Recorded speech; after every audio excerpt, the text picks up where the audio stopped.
আমাদের দেশের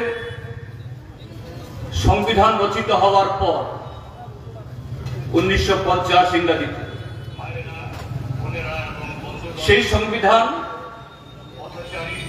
5 বছর অন্তর আমাদের দেশের বিভিন্ন সাংবিধানিক সংস্থা তথা নির্বাচনী প্রতিষ্ঠান, লোকসভা, বিধানসভা এগুলো পরিচালনা করার জন্য একটা কমিশন তৈরি করার ব্যবস্থা রাখে। তার নাম ভারতের নির্বাচন commission, election commission of India. সংবিধানের 324 অনুচ্ছেদ অনুসারে তারা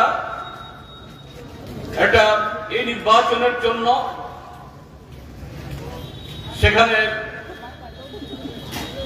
ভোটার তালিকা তৈরি করার ক্ষমতা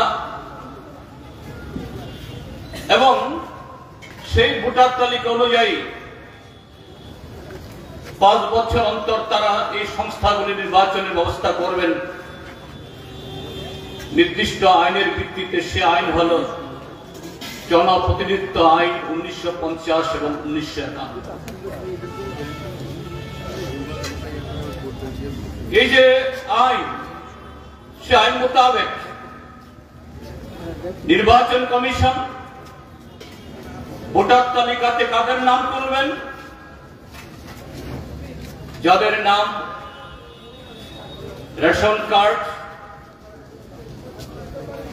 বা পার্মানেন্ট রেসিডেন্ট সার্টিফিকেট পিআরসি, এখন সর্বশেষ বহুমুখী পরিচয় ইত্যাদি, যার মধ্যে সম্বলিত ডিজিটাল প্রক্রিয়াতে সম্পাদিত আধার কার্ড যাদের কাছে থাকবে এবং যাদের বয়স 18 বছর হয়েছে তারা এই ভোটার তালিকাতে তাদের নাম তোলার জন্য তারা যোগ্য হিসেবে বিবেচিত হবে। ভারতের নির্বাচন কমিশন শুরু থেকে 5 বছর অন্তর এই সংস্থাগুলি নির্বাচন হয়, বছরে 5 বার,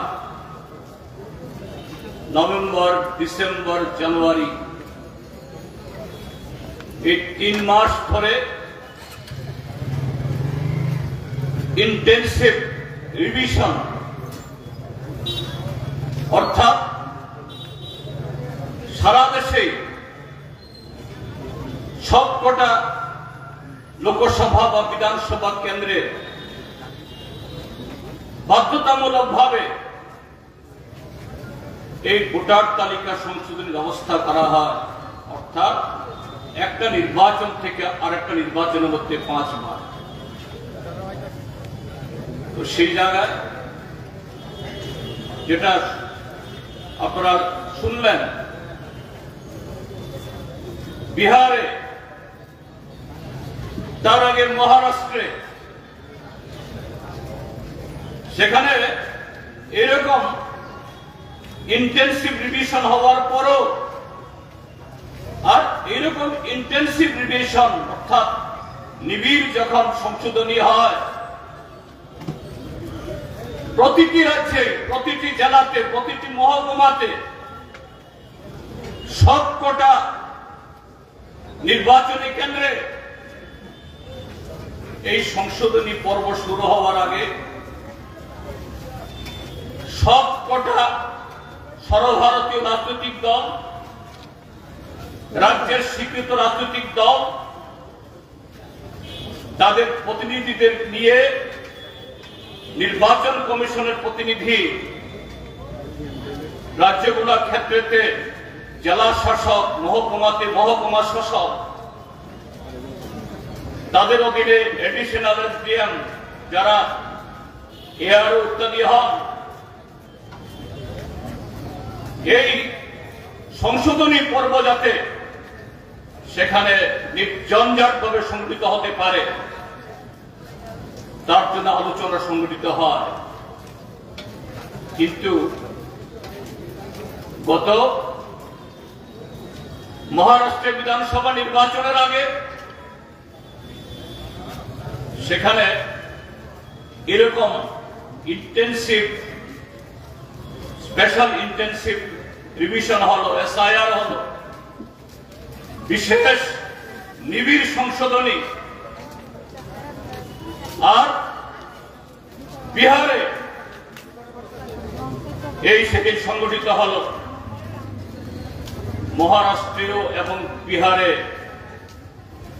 কোন রাজনৈতিক দলের সাথে সেখানে আলোচনা করে নির্বাচন কমিশন মনে হতে পারে বাইরে থেকে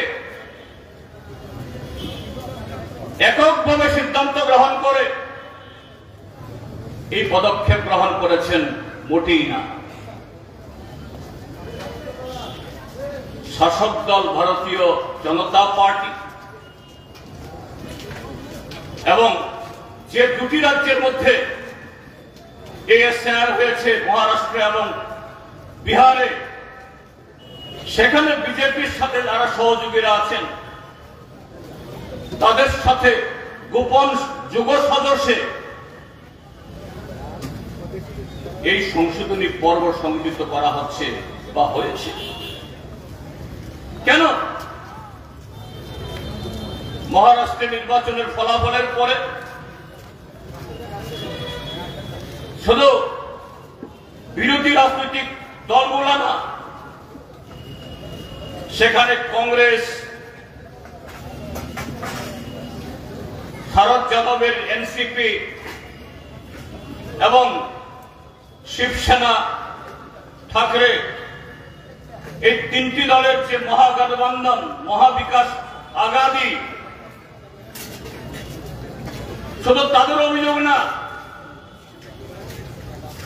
মহারাষ্ট্রের ভোট চলাকালীন সময়তে এবং ভোটের ফলাফল বের হওয়ার পর পত্র পত্রিকাগুলো বিশদে সবিস্তারে বিশ্লেষণ করে এই এসআইআর হওয়ার পর যে কংগ্রেস দল এবং তার সহযোগীরা মহারাষ্ট্র বিধানসভা নির্বাচনের মাত্র কয়েক মাস আগে অষ্টাদশ লোকসভা নির্বাচনে যেখানে গুহারা হারল ভারতীয় জনতা পার্টি নেতৃত্বে তাদের জোট, সেই জোট কোন আশ্চর্য মন্ত্র বলে, কোন কায়দায় সেই নির্বাচনে বিধানসভাতে প্রায় 2/3 বেশি আসন দখল করে সেখানে সরকারে বসল। সেই ম্যাজিকটা হলো এসআইআর, অর্থাৎ নির্বাচন কমিশনকে দিয়ে ভোটার তালিকায় কোথাও বাড়িয়ে কোথাও কমিয়ে এবং ভোট পর্বেও নানাভাবে শাসক দলের পক্ষে সেখানে অন্যায় কাজ করার মধ্য দিয়ে মহারাষ্ট্রে এই বিজেপির ডুবন্ত জাহাজকে সেখানে আবার ক্ষমতায় তারা বসিয়েছেন। এখন বিহারের নির্বাচন আগামী অক্টোবর বা নভেম্বর মাসের মধ্যে করতে হবে। সেখানে বর্তমান যিনি মুখ্যমন্ত্রী নীতিশ কুমার, জনতা দল ইউনাইটেড দলের নেতা, আপনারা জানেন এই ভদ্রলোক বিগত 1 দশকে কতবার পাল্টি খেয়েছেন। বিহারে তার নাম পাল্টুরা।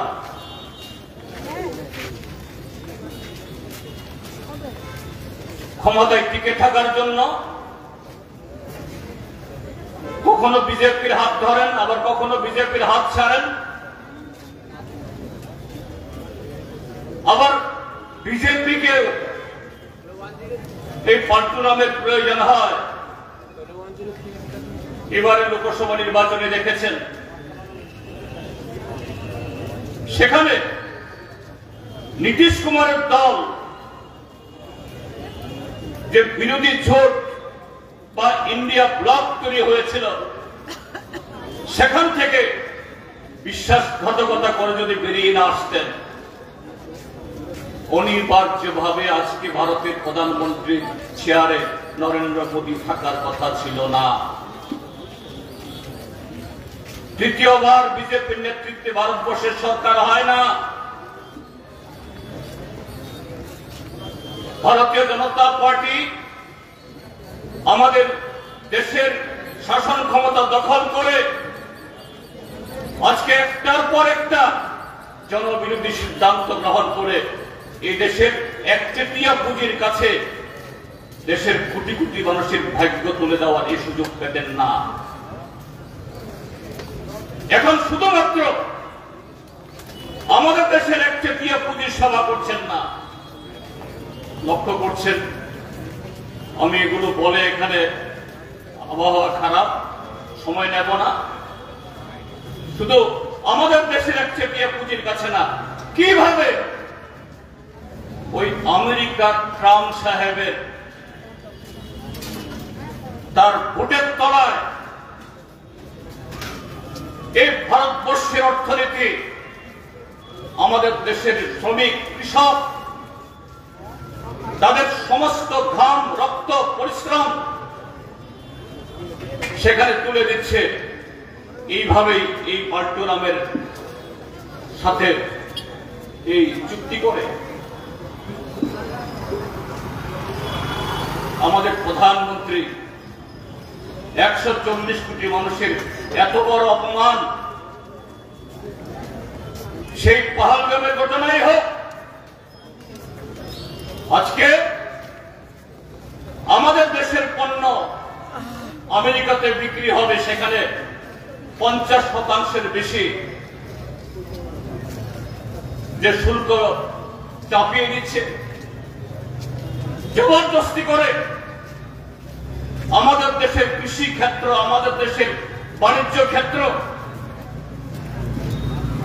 সেখানে আমেরিকান কোম্পানিদের সুবিধা পাইয়ে দেওয়ার জন্য নাকে খত করিয়ে সমস্ত সুযোগ আদায় করে নিচ্ছে। আমাদের দেশের প্রতিরক্ষা দপ্তরকে বাধ্য করছে আমেরিকা থেকে হাজার হাজার কোটি টাকা অস্ত্র কিনতে। এই নীতিশ কুমারের বিহার, সেখানকার মানুষ দিন গুনছেন, আগামী অক্টোবর নভেম্বরে ভোট হবে। এই লোকসভা নির্বাচনের যে বিশ্বাসঘাতকতা, বেইমানি এবং এর তৃতীয় মোদী সরকার যেভাবে একটার পর একটা আক্রমণ চালাচ্ছে, তার বিরুদ্ধে রায় দিয়ে সেখানে দেশের মানুষের তার যে আত্মবিশ্বাস, তার যে আত্মগরিমা, দেশপ্রেম, সেই জবাব দেওয়ার জন্য কাজেই এটাকে যাতে না হতে পারে, আটকানো যেতে পারে। বিহার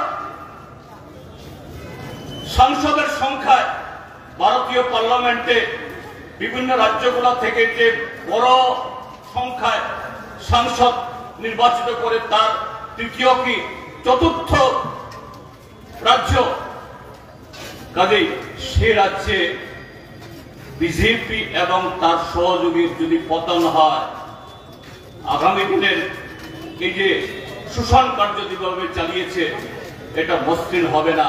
কাজেই একটা পথ বের করতে হবে।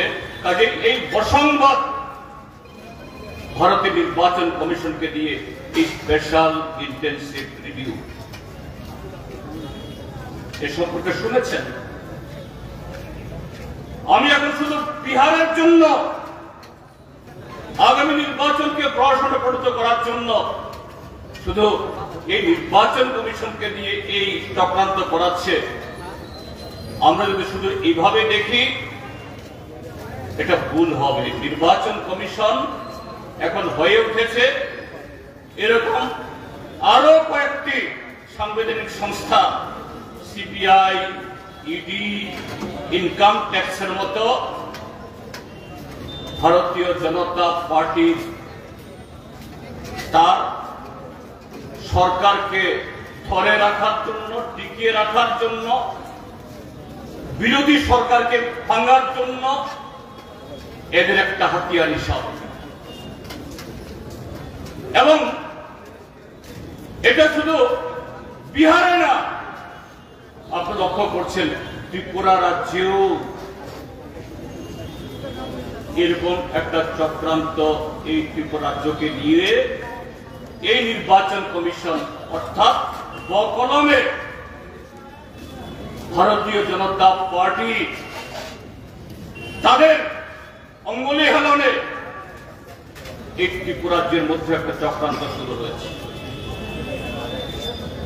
গত 7.5 বছর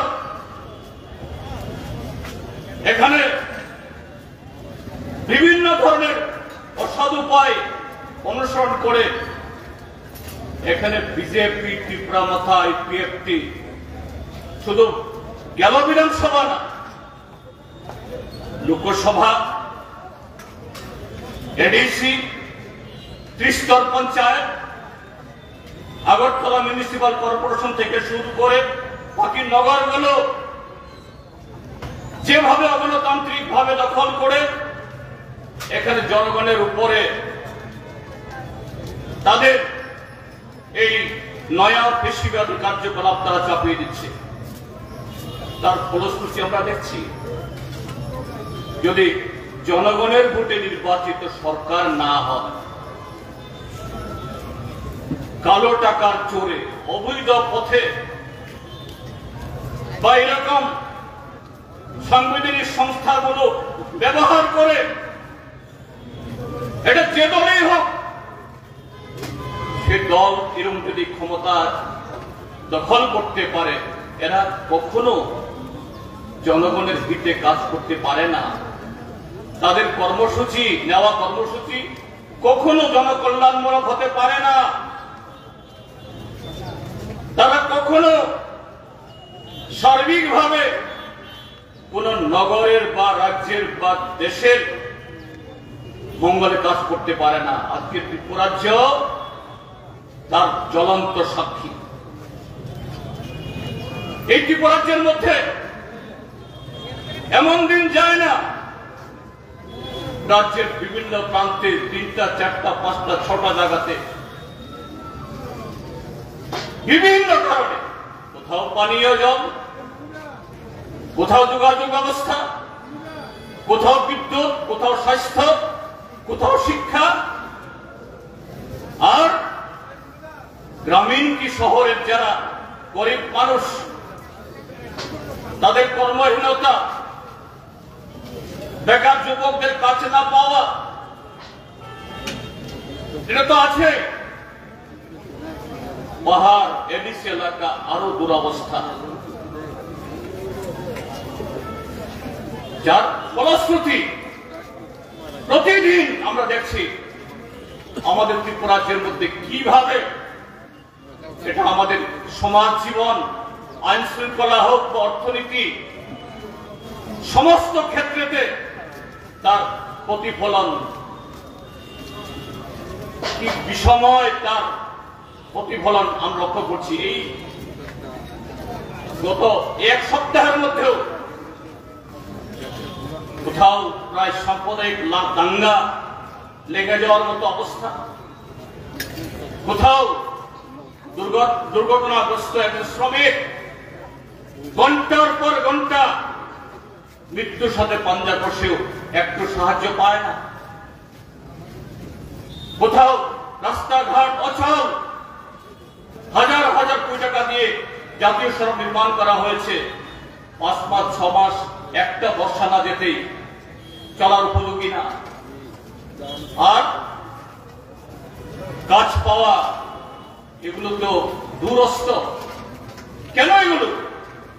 কারণ অগণতান্ত্রিক ভাবে, অগণতান্ত্রিক পথে, অবৈধ উপায়ে এইভাবে যদি কেউ ক্ষমতা দখল করে, সেই ক্ষমতাবানরা এরা তো দীর্ঘস্থায়ী তো হয়ই না, এবং তার সাথে জনজীবনে বহুমুখী দুর্ভোগ সেখানে নেমে আসে। আজকে ত্রিপুরাজ্য তারই সাক্ষী। তো সেই জায়গায় ভারতীয় জনতা পার্টি এবং তার প্রধান সহযোগী এখানে ত্রিপুরা মথা দল দেখছে, প্রমাদ গুনছে।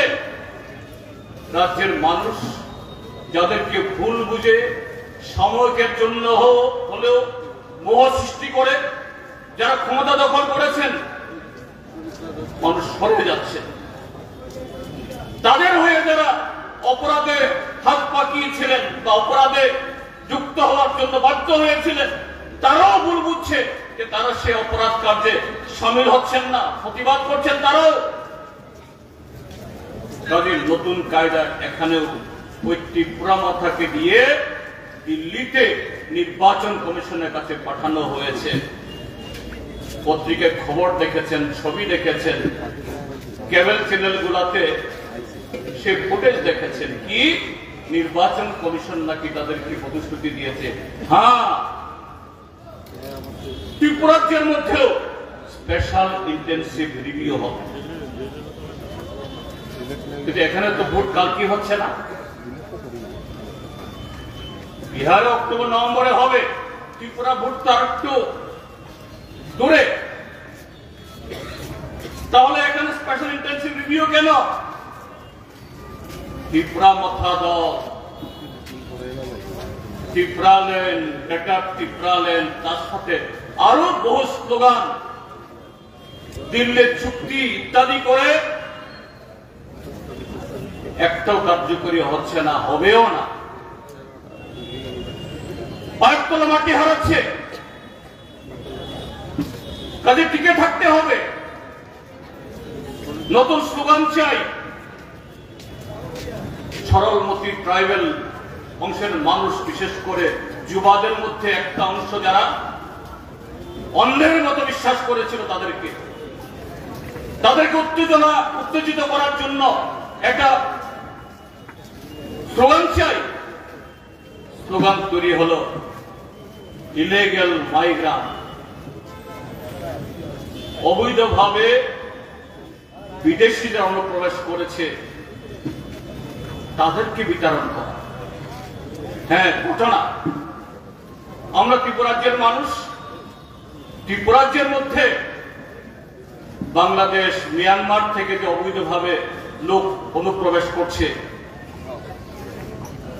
সংখ্যায় কম হোক বা বেশি, এটা ঘটনা। কারণ পত্র পত্রিকাতে, টেলিভিশনে, খবরে প্রায় প্রতিদিন দেখা যাচ্ছে। কিন্তু এই অবৈধ অনুপ্রবেশকারী তাদেরকে অবশ্যই রুখতে হবে, এবং এরকম ভাবে চিহ্নিত হলে পরে সুনির্দিষ্ট আইনের মধ্য দিয়ে তাদেরকে বিতাড়িত করতে হবে। এ সম্পর্কে তো কারোর কোনো না থাকার কথা না, তার জন্য আইনও আছে। আর এই কাজটা কে করবে? ভারতের স্বরাষ্ট্র মন্ত্রক, যার মন্ত্রী অমিত শাহ, যিনি সারা দেশে এই মোদী সরকার হওয়ার পর আরো অসংখ্য জনবিরোধী কার্যকলাপ, ষড়যন্ত্রের অন্যতম কাণ্ডারে তিনি এই মন্ত্রকের মাথার উপরে আমাদের ত্রিপুরাজ্যের চতুর্দিকে, এদিকে পূর্ব সীমান্তে কাঞ্চনপুর এবং গন্ডাছড়া, যেখানে দুর্গম এলাকা, সেখানে কয়েক কিলোমিটার বাদে সারা ত্রিপুরাজ্যেই কাটা তারের বেড়া দিয়ে আবদ্ধ, সুরক্ষিত। প্রায় 12 থেকে 13 ব্যাটালিয়ন এই স্বরাষ্ট্র মন্ত্রক পরিচালিত বর্ডার সিকিউরিটি ফোর্স সেখানে মোতায়েন করা আছে। তার সাথে আরো শত শত গোয়েন্দা বাহিনী, তারপরও কি করে অনুপ্রবেশ হয়? তার কি ব্যর্থতা কার? এত তারিখে এই ব্যর্থতা ভারত সরকারের, এই ব্যর্থতা বিশেষ করে হলো এই স্বরাষ্ট্রমন্ত্রী অমিত শাহ। কাজেই এই অবৈধ অনুপ্রবেশকারী যদি কেউ থাকে, অবশ্যই আছে, তাদেরকে খুঁজে বের করা দায়িত্ব এই স্বরাষ্ট্র মন্ত্রকের। এই দায়িত্ব এটা নির্বাচন কমিশনের না। আমাদের সংবিধানের ৩২৪ অনুচ্ছেদে এই কথা, এই দায়িত্ব তাকে দেওয়া হয়নি। ভারতের নির্বাচন কমিশনের কোন এখতিয়ারই নেই, কিন্তু তাদেরকে দিয়ে বিহারে পেছনের দরজা দিয়ে বিজেপিকে ক্ষমতায় আনার প্রয়াস, আর এখানে ট্রাইবেল নন ট্রাইবেলদের মধ্যে যাতে ভুল বুঝাবুঝি তৈরি করা যায়, বিভেদের ছায়া এটাকে ছড়িয়ে দেওয়া যায়। গত ৭.৫ বছরের প্রশাসনে কি রাজ্য সরকারে, কি এডিসিতে আজকে যে কমিশন রাজ তৈরি করেছে, লুটে রাজত্ব তৈরি করেছে, সারা ত্রিপুরাজ্যের মানুষ ছি ছি করছে। এখান থেকে কিভাবে এই ভুল বুঝাবুঝি তৈরি করার মধ্য দিয়ে এরা ক্ষমতায় আরো কিছুদিন থাকতে পারে, লুট করতে পারে, এটা করার জন্য এই নির্বাচন কমিশনকে তার ব্যবহার করতে চাইছে। কাজী বন্ধুরা, এটা খুবই ইতিবাচক দিক। ইন্ডিয়া ব্লক সারা ভারতবর্ষে এগুলো নিয়ে তারা কর্মসূচি গ্রহণ করেছেন। গত ২১শে জুলাই থেকে আমাদের পার্লামেন্টের এই বর্ষাকালীন অধিবেশন শুরু হয়েছে। আজকে ৮ তারিখ, ৩ সপ্তাহ হয়ে গেল। গত ৩ সপ্তাহে ভারতীয় পার্লামেন্টে একটা বিল এখনো পাশ করাতে পারেনি। গত ৩ সপ্তাহ ধরে পার্লামেন্ট অচল। মোদী, অমিত শাহ, তাদের মন্ত্রীরা বারবার বলে আমরা ভয় পাই না, আমরা যে কোনো বিষয়ে আলোচনা করতে চাই, আমরা প্রস্তুত। পেহেলগামের ব্যাপারে কথা বলেছিল, যাই হোক, পেহেলগাম আলোচনা হয়েছে। তাদের সমস্ত অপদার্থতা সারা দেশের মানুষ টেলিভিশনের পর্দায় তাদের কথা শুনতে পেরেছে। কিভাবে প্রধানমন্ত্রী নরেন্দ্র মোদী বা তার প্রতিরক্ষা মন্ত্রী রাজনাথ সিং, স্বরাষ্ট্রমন্ত্রী অমিত শাহ কিভাবে ধান ভাঙতে গিয়ে ওই শিবের দ্বীপ গিয়ে তাদের ব্যর্থতা তারা সেখানে জাহির করেছেন।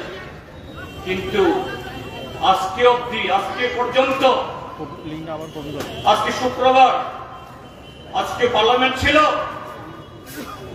এই স্পেশাল ইন্টেনসিভ রিভিউ নিয়ে আলোচনার জন্য স্বীকার হচ্ছেন না।